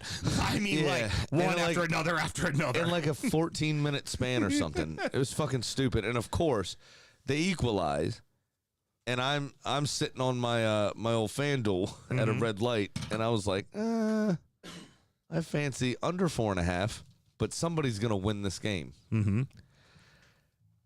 That happened prior to the 58th minute. Yeah. I think it was. Yeah. Is when Blackburn scored their 4th. You were like, well, there went my bet. Yeah, because there was 2 in stoppage time, or very close to stoppage time. One definitely was in stoppage time with the first half, and it went into the break 3-1, 4 goals scored. I was like, fuck. The second half's not going to have no goals. Damn it. Very good. Yeah, it's I could just see it now. It's like they're already writing out the show for Welcome to Wrexham, and Blackburn's like, no, the fuck you don't, Deadpool. Sure money. All right, I will have to verify with you how much I am down. I think it's 742. But as we all know, I don't write notes for the FA Cup shows. No, you I do don't. it straight off the cuff. Yep. And my down amount is on my Premier League show notes. So You said it last week, so we just got to go back and listen to yeah, last I think week. it's 742. It's something right around there. Anyway, I'll have a bet here for you shortly. Sam, what do you have going on? Of course, I am down $439. Big Sam's Lock of the Week. 10.047619% of the time, Mr. Graham. Works 100% of the time. That's 90% inaccurate. Don't get hung up in the numbers, baby. You just hush your pretty little mouth. Listen, Todd Bowley, relax. It's deferred. Don't worry about it. That 90% is deferred until whenever I'm down to my last fiver. All right. Fucking idiot. Because there's midweek games this week, I ended up taking one of the suggested FanDuel bets. I just had fun with it, like one of the little prop bets they threw up there. I am taking Arsenal to win and to have the most corners in both halves and the most shots on goal in each half at plus $310. Okay. Yeah. You're probably against Force. You're probably going to have more quarters. You're probably going to have more shots on goal. That's what I thought about the last game out against Palace, and I got fucked on the corner bet. There you go. Oh yeah, that's what I got. What do we got from our boy? And now, it's time for our degenerate gambling friend Pat's Pick of the Week. Once again, he can't be bothered to be here because it's too late. Mr. Pat says, and I quote, "Hello, gentlemen. Well, Stop reproducing, and that won't be a problem. We can do a show at a normal fucking hour." also fucking rude. He didn't address Mel here. Hello, gentlemen. Well, we're getting down to the last bit of the season. With only a couple more months left, it gives me ample time to make up my $1,850 deficit. Jesus. I've been hot lately, so let's hope that can transfer over to the show picks. For the midweek matches, I'm going to take a 3-game parlay: Villa over Newcastle, Spurs over Brentford, and Liverpool over Chelsea. I think that Spurs over Brentford's a banana skin, by the way. With Ivan Toney back, I think they're still riding that wave. And I think at Brentford too. No, it's at Spurs. Is it? Yeah, it's at Sports because the first game this season was at Brentford. Yeah, fair. That pays at plus 400. Good luck this week, and I'll talk to you Thursday for my weekend picks. I'm definitely throwing some cash on that Arsenal-Liverpool match. There we go. Don't. Just don't do it. Well, maybe he's throwing it on Liverpool. Great if you didn't. Well, I don't want him to throw money on any of it. heard. Just leave it alone. Very Just let bygones be bygones. So what do you got, stud? All right, so what I have is actually... 9-way parlay. No. You get a 16-way parlay yesterday. It's only 7. So I have Fulham or a tie Okay. against Everton. The only reason is because it's at home. Right. No, that's fair. So I think that'll probably happen. Brighton to beat Luton at Luton. I think they're not the best away from home, but I think Brighton have enough quality to get over the line, especially given they did beat Premier League opposition last time out in the FA Cup. I also don't think this is the kind of game that Kenilworth Road gets Cares up about. for. Yeah. Like they got up for Liverpool, they got up for City, Us. and they got up for you. Yeah. I don't think they're going to get up as big for Brighton, and Brighton's an equally as good team. They're Yeah. a team in and around the shout for Champions League. Now, here's where I agree with Pat because I think Newcastle are still aren't in the best way. I have Villa beating Newcastle here as well. It's at Villa Park. Correct. It's at That's home. the equalizer. It's at Villa Park. They aren't. I can tell you this much: they aren't. Villa's not fucking losing. You guys might be surprised to find out that there is some disagreement in the chats. Oh yeah. Okay. Fair enough. Okay, we'll come on to them in a minute. All right. I have my 4 picks to close out my 7-game parlay are all on one game. I've got Not good gambling. It is good gambling because I have Arsenal to beat Nottingham Forest. I have Bukayo Saka to have 1 shot on target in the game. Leandro Trossard to have 2+ shots. So not necessarily on target. shots. Just 2 shots. And then there to be over 1.5 goals in the game. And that gives me, accept odds changes. Here we go. Plus 1381. So we go. $1,381 on that 7-pick parlay. Who disagrees? And I want to see Probably a Newcastle supporter. Shorebelly. Oh yeah. I'd like to see his FanDuel account history. Let's see how much. Let's see how much you've won. He says Villa over Newcastle. I don't know. Newcastle's been looking good since Sunderland, and they played City damn well until KDB. All right, so Well, they also have the other key thing to remember is that they have 5.5 starting players now instead of 3.5 starting players. So that's obviously going to help them as well. Joel Linton is the biggest. I never thought I'd ever say it, given his first 3 seasons in the league. He's a huge miss. So and plus, I can't remember the last time we lost at home, y'all. they have that, but you know what we have? What do we have? A chicken. A what?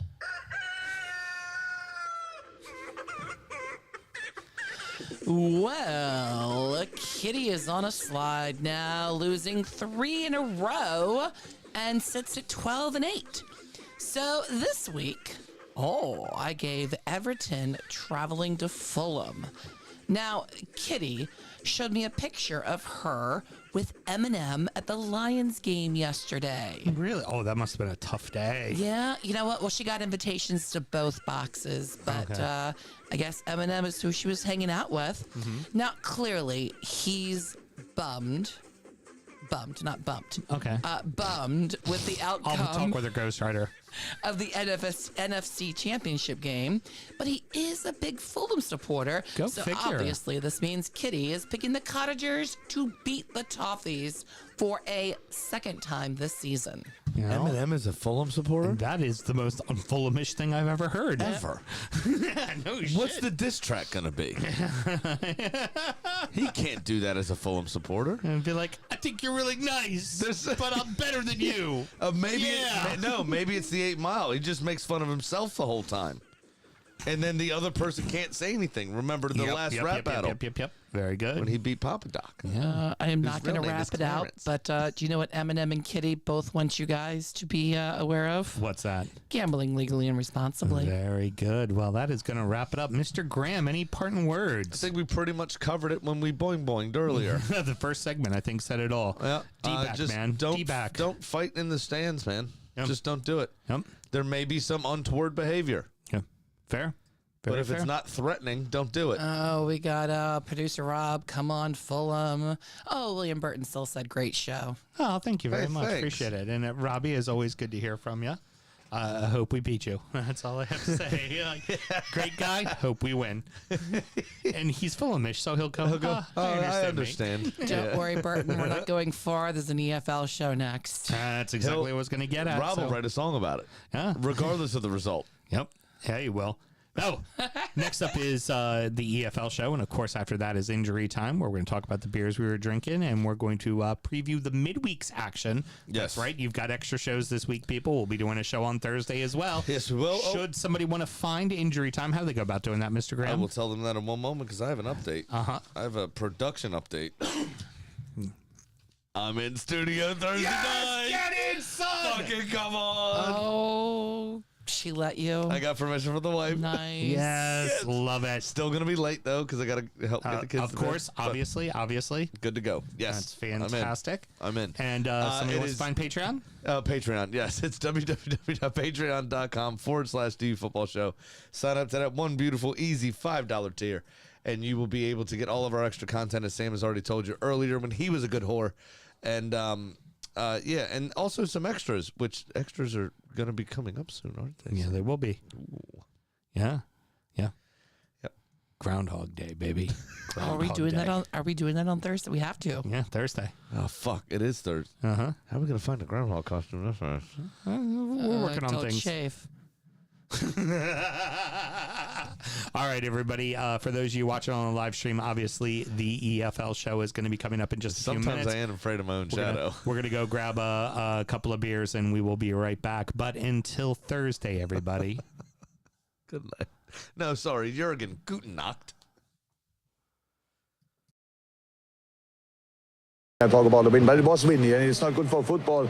And so we had really to work hard. Was pretty windy today, wasn't it?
Oh, hold on.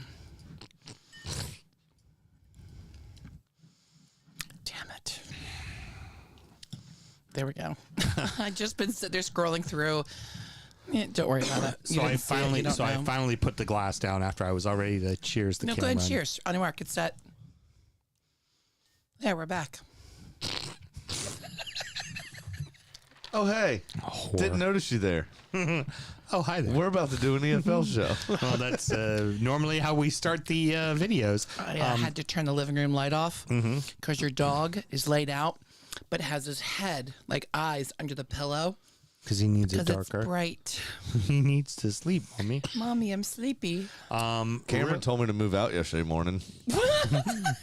Forgot to mention that. Oh, that's Why? nice what of her. did you do? Yeah, so apparently she was talking to Carly and I didn't hear her from the other room, and I was like, "Hey, babe!" I start walking in, and she goes, "Daddy, shh, I'm talking to my mama." I said, "Okay, do you want me to leave?" And she goes, "Yes." I said, "Do you want me to move out?" She goes, "Yes."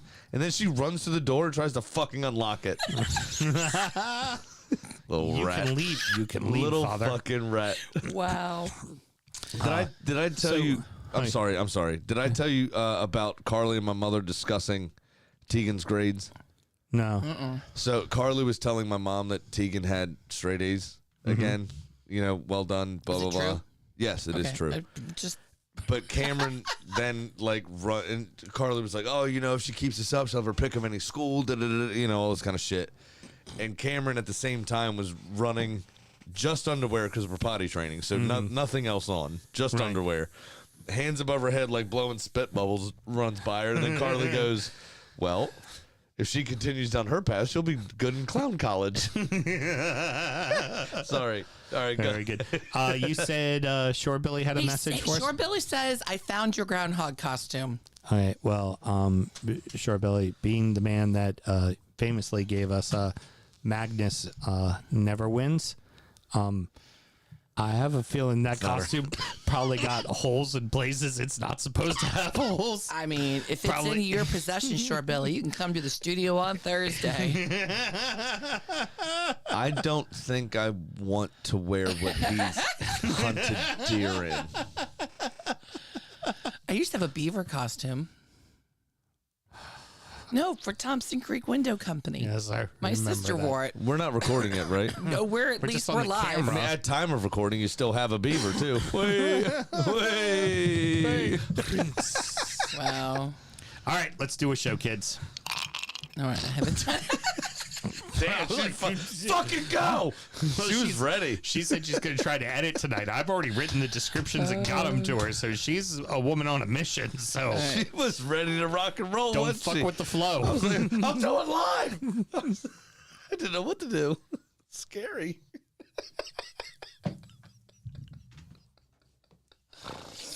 Oh, you ready to go?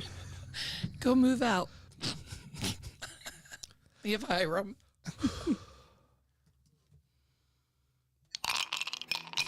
An aggressive start to the show. She coming in hot. She came in so hot she forgot to put fucking record. Motherfucking Bill Riley over here. I'm doing it live. No, you're gonna do it live. Yeah. Do it now. Yelling at him. Yeah. Okay, so I think we're ready to start the show. Clink. Let's get this shit going. Hey, you just turn the fucking theme song down and let's start now. Jesus Christ. I'm surprised Apparently she didn't she's do it, got- rip off her headphones and walk out the door. She's got somewhere to be. Let's start the show. Born in the land of Bowie, Maryland. Bred to be a fan of fucking Everton. Punch you in the eye and drink your rye. Sam Houston. Sam Houston? Arsenal fans have another Sam. AKA the fucking Gooner Graham. Stuff of a lord. Look straight in shorts. Sam Graham, hey. Sam Graham. Fucking United!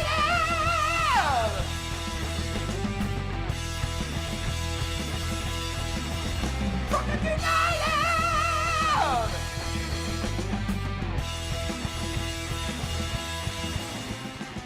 Hello and welcome to DU Does EFL Show, a completely brief bias recap of the rest of English football as told by two common American schmucks. I am your host, Sam Houston, about to take a shot for the fact that Everton lost in the FA Cup, and my co-host, this dumbass over here, forgot about it. Mr. Graham, how are you? Doing well. I forgot to actually remind you about your shot. You're absolutely right. I chose to do the pumpkin spice variety. We don't do shots for the FA Cup. We do shots when our team gets knocked out. Yes, we do. He did one, I did one. Yeah. I'm not. I have no intentions of getting knocked out. We're recording at the DU Public House just outside the nation's capital. You can check us out wherever you listen to pods. Of course, streaming live every single Monday night. Oh, yeah, and she's producer Mel over there denying falsehoods. Producer Mel. She's fucking Delusional Mel. Adolf Mel. Fucking God. Start the show now. We're not losing the cup. Fuck all of you. Should you want to chat with us, there is many ways that you can. Mr. Graham, tell the good people how they can get in touch. If Mel gives you permission, it's at DU Football Show on all the social medias and dufootballshow@gmail.com to get in touch via email. And she also does approve all of your Drunkard United FC requests to get into that closed group. So better be on her good side. She is the admin because you and I have been problematic. I had to, for the sake of the group, remove you from any roles for bullying and. I said I was going to kill somebody. Oh yeah, bullying and threats of murder. But I hit it. I did K space I space LL, and apparently the algorithm figured that out. Because I simply said, "What does DBAC mean as an acronym?" And then I told your brother that he was a shit better. Well, quit bullying our listeners. I have said Brian worse. doesn't listen to this. I've said worse. Brian, come on, Brian can't be bothered to talk to his brother. Do you think he can really be bothered to do anything else? We are drinking the exact same shit we were drinking in the last show. So we just finished the last show 8 minutes ago. So let's go ahead and get into it. Championship Corner! I've fallen and I can't get up. Oh no! Sorry, normally it is an 8-minute break. This week it was only 6. There's old hot fingers over there. There was actual games in the championship because there were teams that obviously were not in the FA Cup, so they went ahead and got those in. But in the midweek, Leeds beat Norwich 1-0, not helping them in the standings one single fucking bit. No, it did not help them. Well, I mean, it helped them that they had three more points on the board. They moved up 3 more points, but they're still way behind Southampton. Still exactly where they are, which is fine. You just got to chip away. And the championship is the perfect place to chip away because there's still 4,362 games left. Precisely. So, but also good for them to get 2 wins on the bounce. Yeah, and also take 6 points off of Norwich, which isn't a bad team, No, and especially not with Wagner in charge. I mean, remember what he did with Huddersfield? Yeah. Obviously, Neil Warnock had to come in and fix things, but that was obviously a bit later. I know. On Saturday, Millwall and Preston drew 1-1, and Sunderland beat Stoke 3-1. So that keeps Sunderland in and around the playoff discussion, but so are 18 other teams. Because they're all, I think, what is it, 5th and 13th? You were talking about Swans being in potential trouble. It's like, win 2 on the bounce, and you're suddenly in 6th place. Yeah, I mean that's true too. Yeah, you're absolutely right. I think it's something ridiculous like 5th place or 6th place. And 15th or 16th are all separated by like 9 points or something ridiculous. Yeah, but even to the point of like 13th are separated by 4.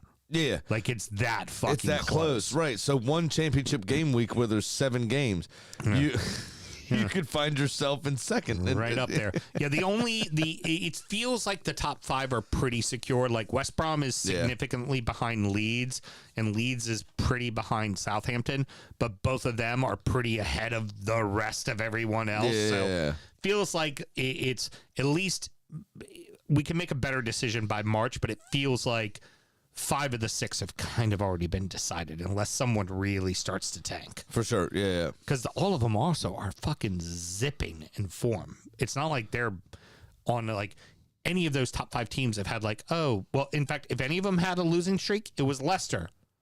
And they're still on top by fucking 9 points. Right. And they had a fucking 3 or 4 game slide, 2 loss, 1 draw in 3 games. And fucking still where they are.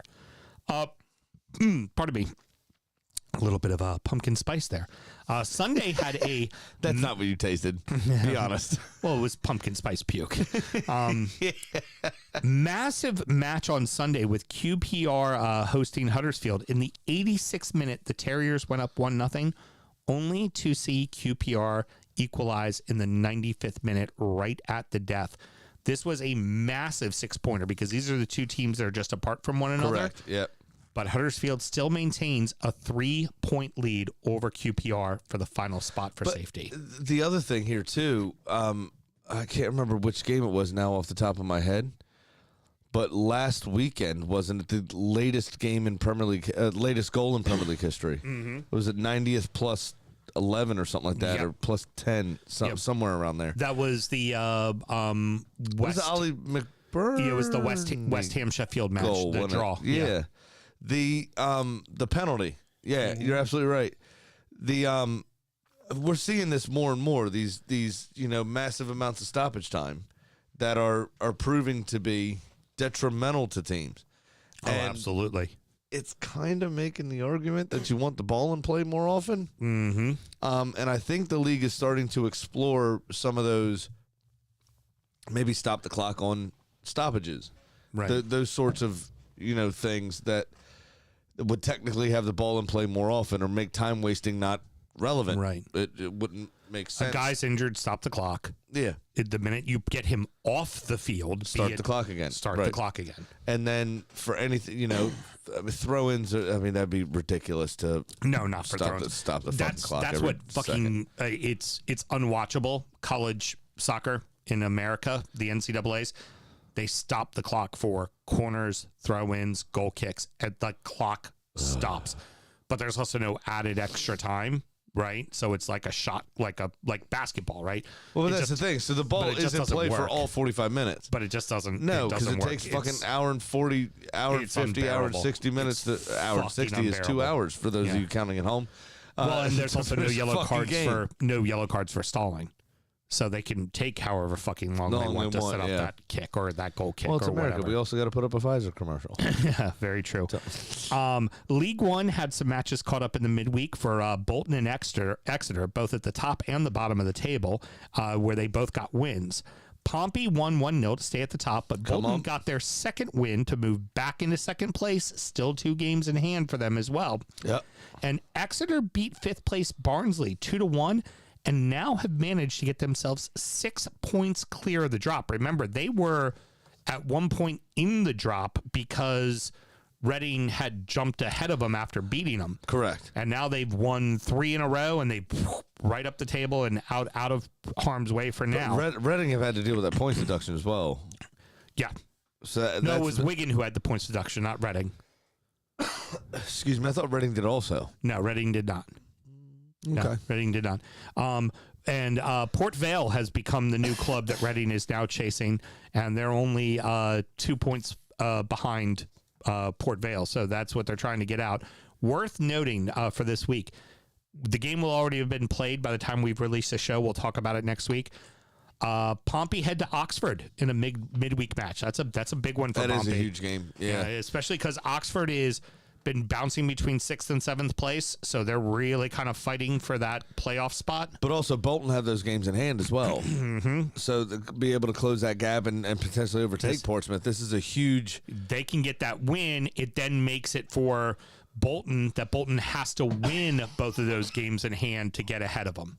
So that'll make a big difference there. Yeah, by the way, I counted out from when I was diagnosed with COVID in October. I counted out today marks 3 months and 3 days that I've been coughing. Fucking getting on my nerves. Allegedly. We have the documents here. Go, you got vaccinated, and that's why you're still carrying the COVID virus. And nope. Allegedly, YouTube, we're still on probation. Saturday, parody. Yeah, we're making fun of Alex Jones. We're not fucking quoting Alex Jones here. We're making fun of him. Silly. I don't know if that does any good. It is a joke. Huh. I mean, I don't know why the algorithm can't figure that out. No. Maybe tech companies should have human beings looking at stuff. Mr. Graham, it's not a joke.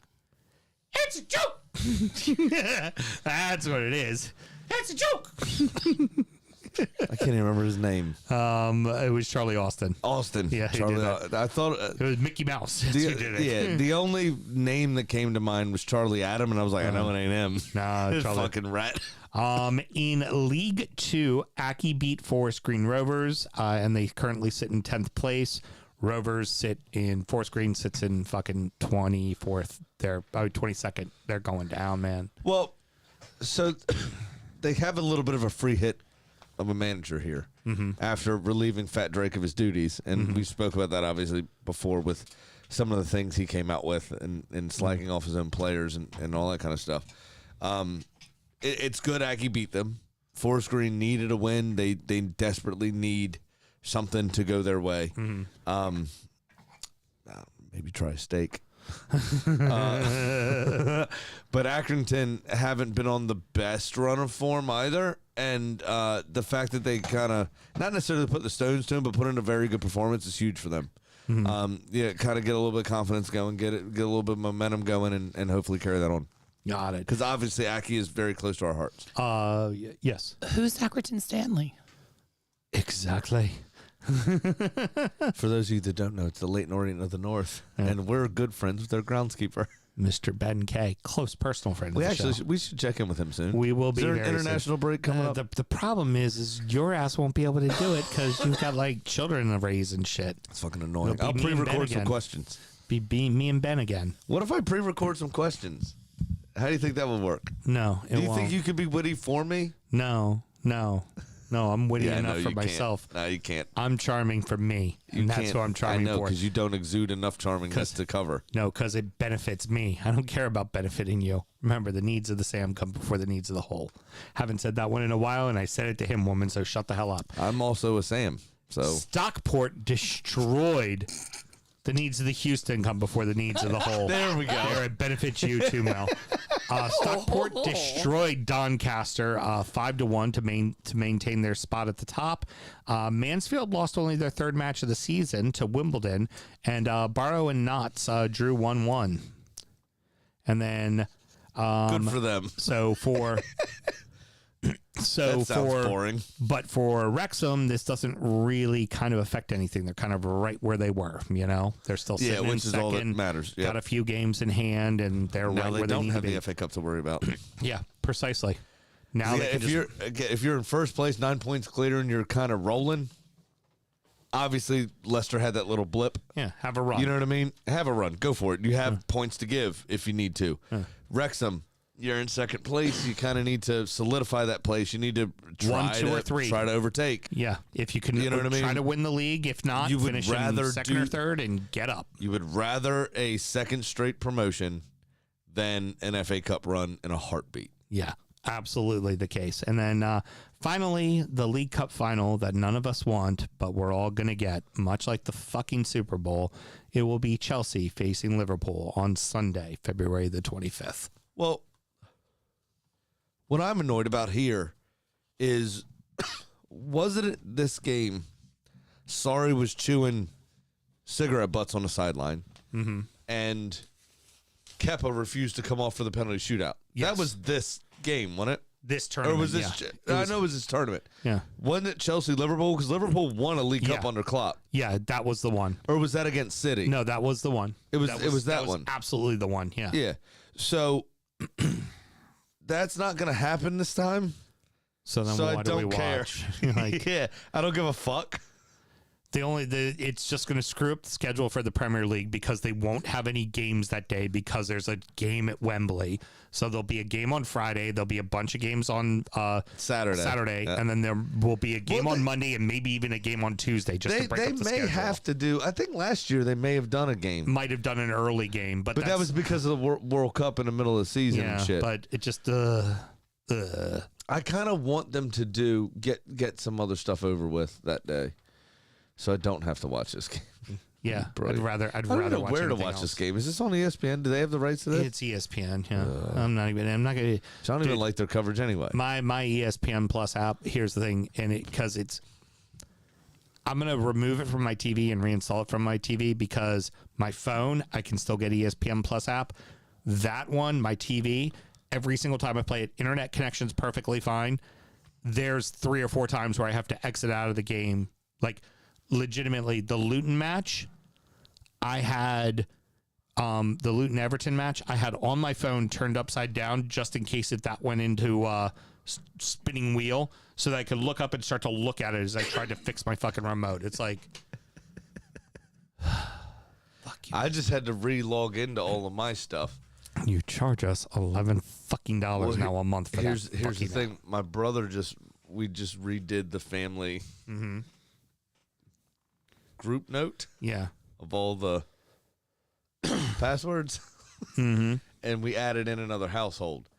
So I have actually dropped $3 a month Attaboy. in what I need to pay for streaming. Attaboy. Good job. Yeah. Save that money. But I had to re-log in, and that particular app is held by a different household, which is annoying. I'm quite surprised your brother didn't ask you for $1.50 because that's kind of how he rolls.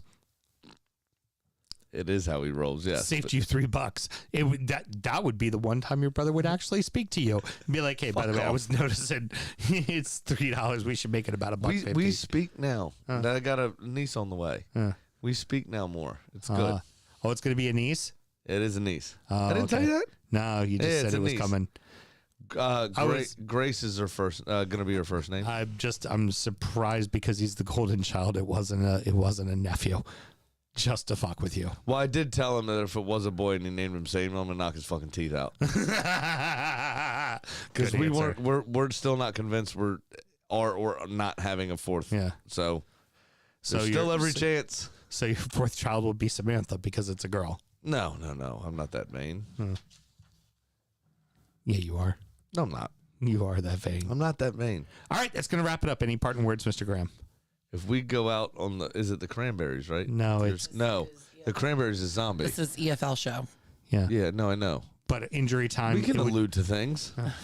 It would You not. didn't know when you asked me It would that. not be Carly Simon. know. You're so vain. So settle down. What? It will not be Carly Simon. You're so hum it. vain. Thank you. Careful, stop, copyright. Bow, bow. Her- dow, dow, dow. Her parting words is end the show button. Yeah, right. No shit. Are we done? finished? Are we done yet? All right. I don't have any All parting right, words. so next up is injury time, where we're going to go ahead and preview the midweek action and talk about the beers we were drinking. No fantasy to talk about because no fantasy was fucking Oh, played. thank Nothing God, happened. I'm tired of losing. The Ibs played two. Didn't do so well against yours, but we'll talk that'll be about pretty that too. quick. Yeah. All right. So should somebody want to find injury time, Sam, how do they go about doing it? Patreon.com/D Football Show. Just sign up at $1 $5 tier. You get all the extra content that we do. Injury time being included in that. Our preview show of the upcoming midweek action this week. And then there'll be another injury time released on Thursday night or Friday morning for the weekend action because that's how we roll. We put in the hard hours so you don't have to. If there's a fixture week, we do a show. That's right. So, yeah, check it out. It's a lot of fun. A lot of people call it DU After Dark as well. Things get a little bit more hot and heavy. I mean, we were already insinuating furry inferences on this show. I wasn't. Well, on the live recording of this show, not on the actual show, but now it's been done. There we go. Till next Thursday, everybody. Much like what we got asked earlier on the internet, I cracked the 16%er as my third drink. I like drugs.